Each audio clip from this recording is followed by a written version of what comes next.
What's up, guys? My name is Caleb for those who like me, and that guy Alex for those new to my channel. So some pretty breaking news actually. Jake Paul is fighting Gervonta Tank Davis.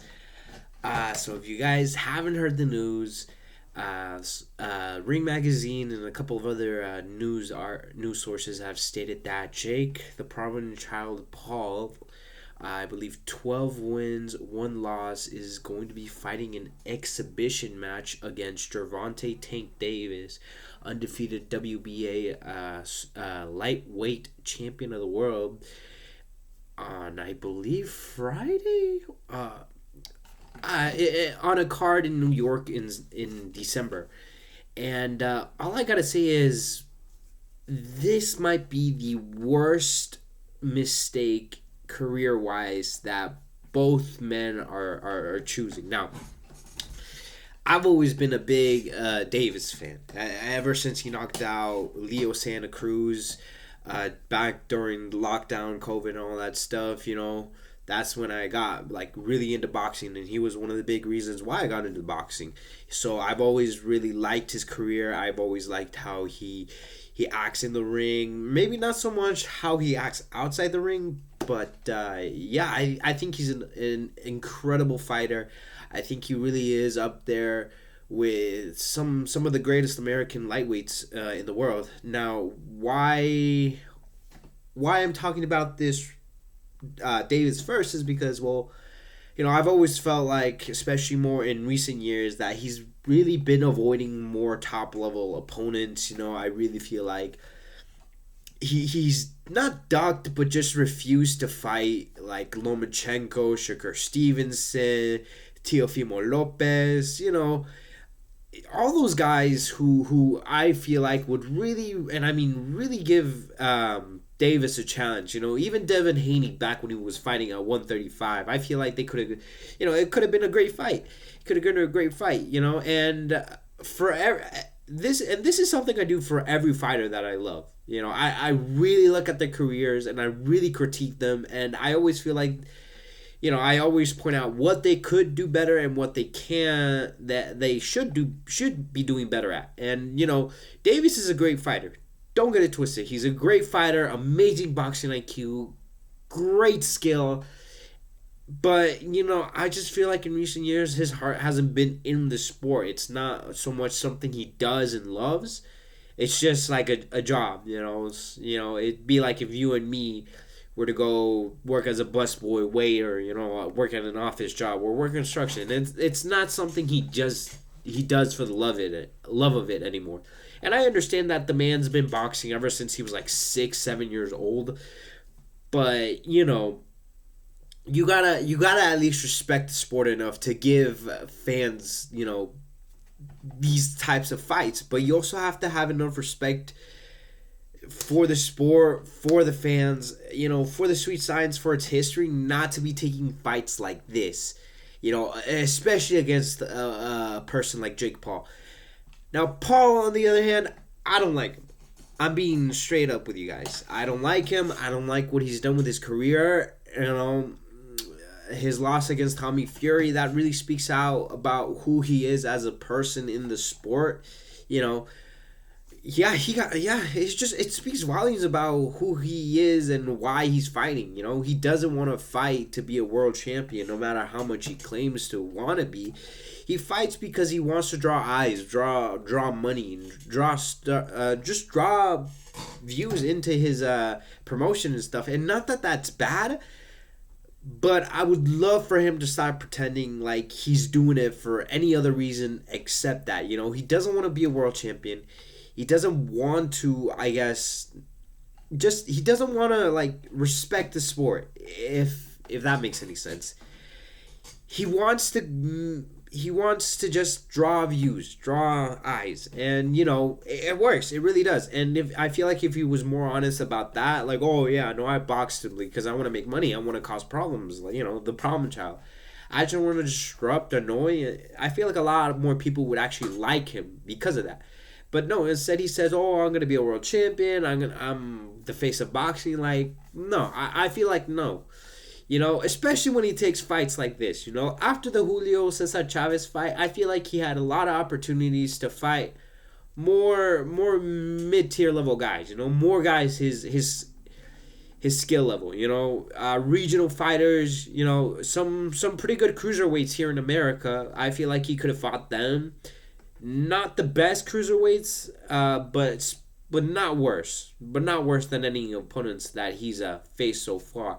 I feel like if he would have done that, he could have actually, gained a lot of people's respects. Like, I feel like, if he took a fight maybe against Brandon Glanton, I believe he fought Christian Mambili, I believe, the British cruiserweight for, yeah. I feel like he fought guys like that. Maybe Craig Parker. I believe he's ranked number 4, number 5 in America. Derek Miller Jr. He's, I believe, ranked 7 or 8. I believe he is 16-0 with I think 13 or 10 KOs. If he fought guys like that, or maybe more journeyman, I feel like a lot more people would, respect his opinion in terms of like, oh yeah, he wants to be a world champion. This is what he's doing. He's fighting more, younger, tougher guys, because that's what you do. That's what you do when you want to be a world champion. You slowly step up your competition, but he hasn't been doing that. And then just this event, whether it be a sanctioned boxing match or an exhibition match, it really just speaks volumes about where these two men are just going in their careers. Paul wants just the biggest names on his resume. It doesn't matter if they're lightweights, super lightweights, welterweights, middleweights, light heavyweights. No. As long as it draws eyes, draws people saying like, oh, he's going to fight him. Oh, he's going to fight that guy. Oh, why he shouldn't, As long as it draws people's attention, and as long as it draws money and notoriety from everybody, he's going to fight them. He's going to fight them no matter what. Even though he claims to want to be a world champion, as long as the name he's put up against has a bit of traction and will stir up some controversy, he's going to fight them. I feel like at this point, it's something that we all collectively agree on. And then Gervonta, he says he's been wanting to retire for a while now. Even after his draw with Lamont Roach, he said like, oh yeah, after I beat Lamont Roach, I'm probably going to retire. Probably have maybe like 2-3 more fights in me, and then I'm done. And he was, I believe he's only 30. 30! And that's not old for a boxer, but still. It's surprising how he wants to retire that young, It's unbelievable. And then after his draw with Lamont Roach, he's like, oh no, this disrupts my plans. I gotta fight maybe 5 more times. And it's just, it's really disappointing as a fan of Davis, because he has skill. He has every tool to be the best in the world, the elite of the elite, And he just doesn't. He just doesn't want to be that, And just this fight with Jake Paul, it's all about money. Let's not kid ourselves. It's all about money. It's just money, money, money. That is the name of the game in boxing, if I'm being real.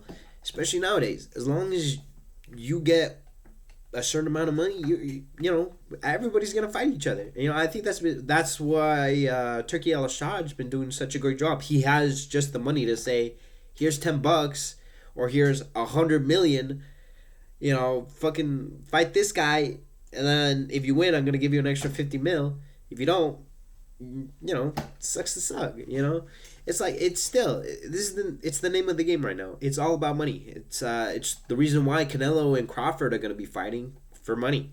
Literally, I think Canelo has stated like, there was no reason for him to fight Crawford at all. But no, money changes his mind, and this is what the event is going to be all about. Money, money, money. Because you guys got to remember, Jake Paul walks around, I think, 220, 230 when he at the heaviest, and he drops down to 199 or 200 or 185. Davis walks around like 150, I believe, 155 at his heaviest, and he fights at 135 pounds. That is a huge weight cut.